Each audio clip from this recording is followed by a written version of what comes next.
Skupština dijaspore i Srba u regionu posle dvogodišnje krize kontinuiteta početkom jula održanim trećim redovnim zasedanjem obnovila je legitimitet i izabrala novo predsjedništvo. Funkciju predsjednika najvećeg predstavničkog tela Srba u rasejanju delegati su poverili predstavniku srpskog naroda za područje Ruske federacije, Ukrajine i Republike Belorusije. Dragan Stanojević rođen je 1971. godine u Pribojskoj banji Zlatiborskog okruga. Završio je ekonomski fakultet Univerziteta u Kijevu po specijalnosti menadžer biznisa. 1997. formirao je mešovitu jugoslovensko-ukrajinsku kompaniju, čiji je vlasnik i predsjednik. Višegodišnji aktivista, osnivač i predsjednik prve srpske organizacije na evroazijskom prostoru Sveti Sava, organizator konferencija, okruglih stolova, mitinga, nastupa u parlamentarnim i vladinim institucijama. Učesnik i organizator medijskih kampanja sa ciljem zaštite srpskih interesa, promoter je srpske privrede, poznat i kao lobista srpsko-ruskih i srpsko-ukrajinskih odnosa, uticajen i cenjen u političko-društvenom životu tih država. Političkim delovanjem sprečio je da Ukrajina prizna secesiju Kosmeta. Ima dugogodišnju uspešnu saradnju sa ruskim političarima. Organizuje posete visokih političkih i državnih delegacija. Inicijator je glavni ideolog i sponzor krovne organizacije Ujedinjena srpska dijaspora Evroazije, dobitnik mnogih nagrada i priznanja. Kao srpskog patriotu, pravoslavca koji slavi Svetog Savu, Ukrajinci su ga predložili za prijem u slobodnu kozačku armiju koja broji 2 miliona ljudi. Tako je jedan od retkih stranaca koji je postao ataman. Živi i radi u Kijevu i Moskvi. 5. jula 2013. delegati su odlučili da Dragan Stanojević postane prvi čovek parlamenta Srba u rasejanju.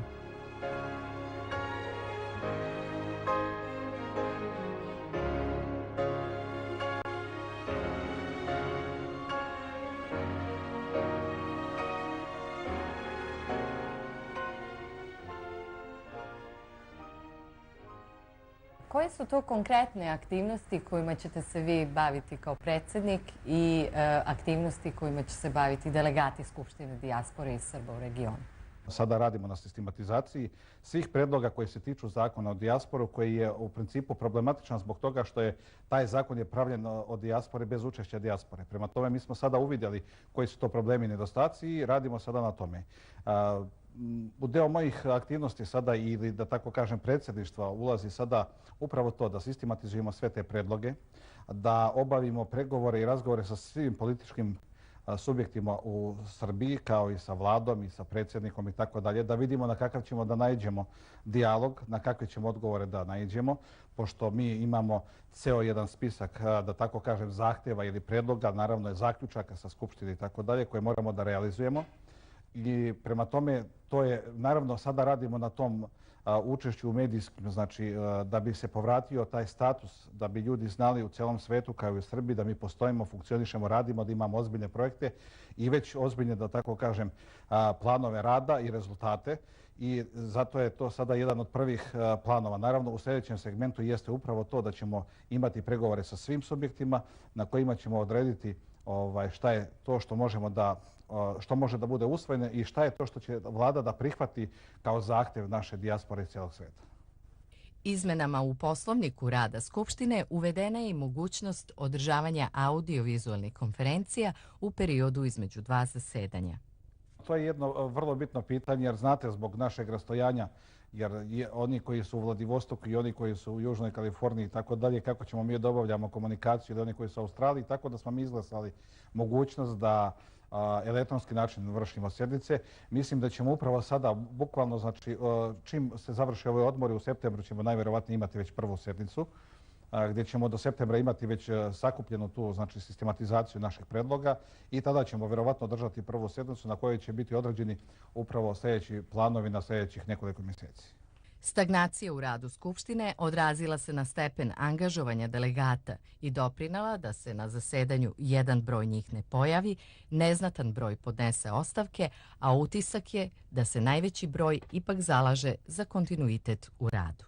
Ostavku je podnijelo nekoliko njih, između ostalih i nekoliko kolega koji su već posle izbora novog rukovodstva opet su se angažovali, iako više nisu delegati, ali nam pomažu, daju nam predlog i tako dalje. Znači oni učestvuju još. Oni koji su se definitivno povukli, naravno imaće svoju zamenu. Naravno da ono što je po zakonom predusmetrano jeste 45 delegata, ali tu postoji, znate, ja bi bio tu fleksibilan.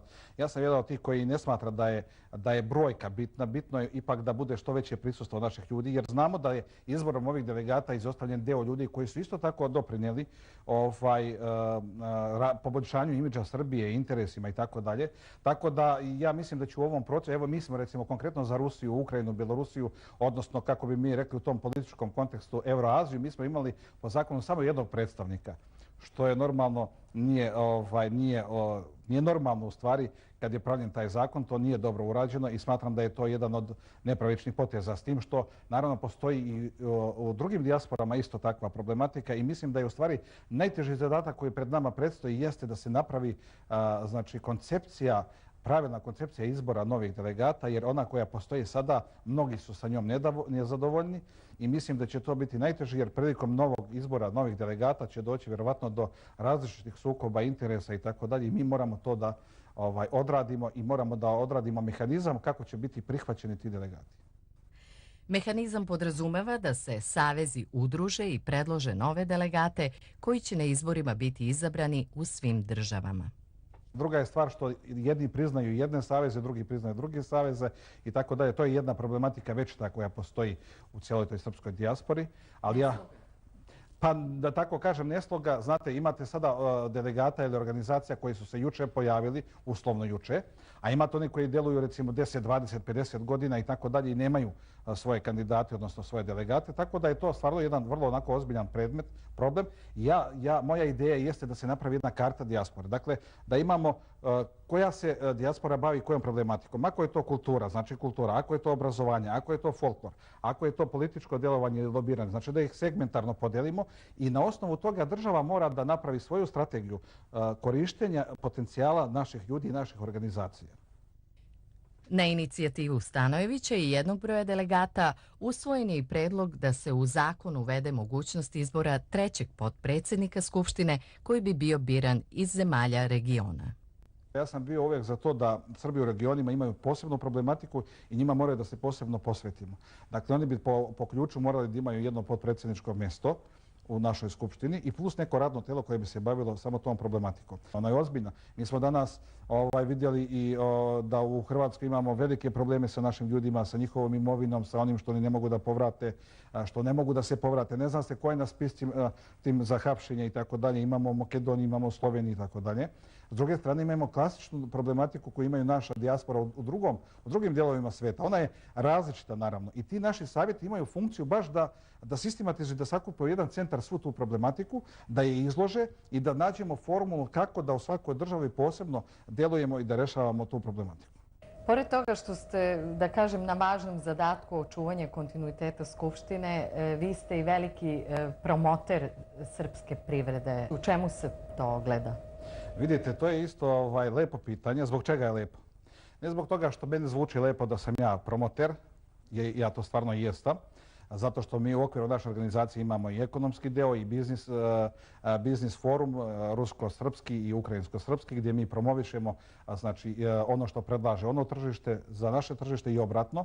Dakle, ja jesam jedan i od uvoznika i srpskih roba na to tržište i, da tako kažem, stvorili smo posebne brendove srpske za to područje i tako dalje. Znači, mi smo to na primjeru pokazali kako to funkcioniše. Ono što je loše jeste da smo mi imali privredne komore koje su obavljale nekakve funkcije, recimo konkretno to je bilo u Kijevu, to je bilo, ne znam, u Moskvi.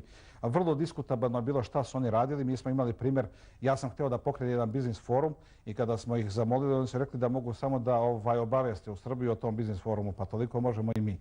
Dakle, moram da kažem da smo mi kao organizacija, a verovatno je to u većini naših država u svetu, naši ljudi su u stvari veći promoteri čak od onih državnih institucija koji su formirane zbog toga, jer znamo kako to sve funkcioniše. Koliko je važno danas podržati već uspostavljene jake veze i odnose sa Rusijom?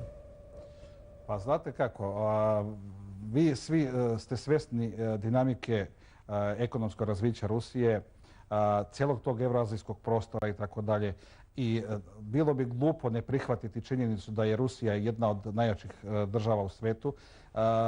Bilo bi također glupo ne shvatiti da smo mi kao Srbi, kao Srbija u specijalnom statusu, i to je dokazano i de jure i de facto, različitim ugovorima međudržavnim i tako dalje, da u Rusiji postoji nekoliko desetina hiljada, čak i stotina hiljada po nekim ranijim periodima naših ljudi koji rade u Rusiji, u ruskim firmama, odnosno u srpskim firmama koje obavljaju poslove za ruske kompanije, da je to ekonomska dijaspora od koje mnogo ima doznaka koje ne mogu da se prepoznaju ovdje kao klasične doznake kao što je to sa zapada, ali su to velike doznake. Mi znamo da su to ljudi koji tamo rade, koji zarađuju svoje plate tamo, a dobijaju je ovdje.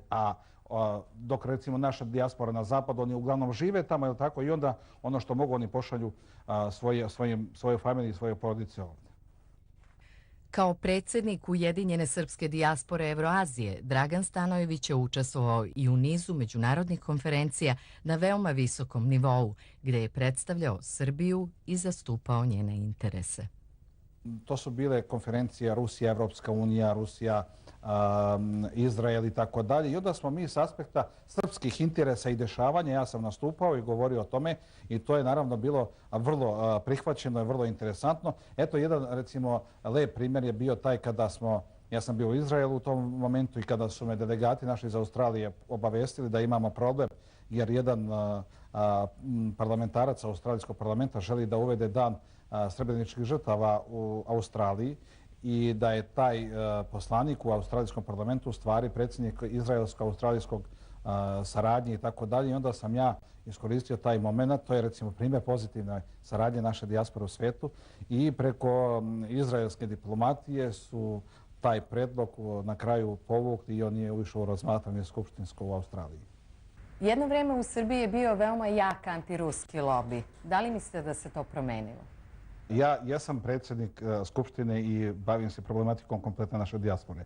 Ali kao delegat koji je za Rusiju, Ukrajinu i Belorusiju, naravno da znam tu problematiku ne na rečima nego na djelu. Dakle, mi smo imali toliku podršku ruskog naroda ceo ovaj period i ne samo naroda nego i politike. Sad, naši ljudi koji su izučavali rusku istoriju, koji su izučavali rusku kulturu, njih nije teško, njih je u stvari mnogo teško bilo prevariti kako je to činjeno ovdje, znate. Međutim, ja znam i sa unutrašnje strane i sa spoljašnje strane, ako gledamo znači unutrašnje odnose ili spoljnu politiku Rusije i tako dalje, dakle mi smo imali toliko podrške koja čak u javnosti ovdje nije ni poznata.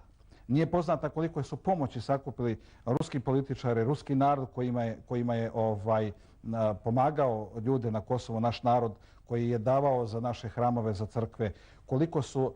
Ajte da uzmemo jednu vrlo strašnu stvar. Ajte da se sjetimo koliko grobalja ruskih vojnika ima, počev od Višegrada i tako dalje, koji su se borili za naše interese tada ili tako.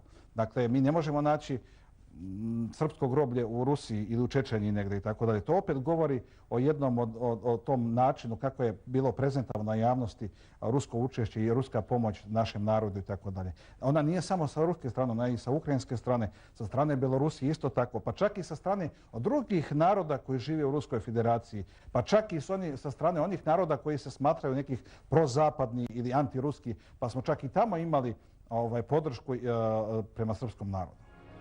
U vremenu kada je trebalo braniti istinu o Srbima i o dešavanjima na prostorima prethodne Jugoslavije,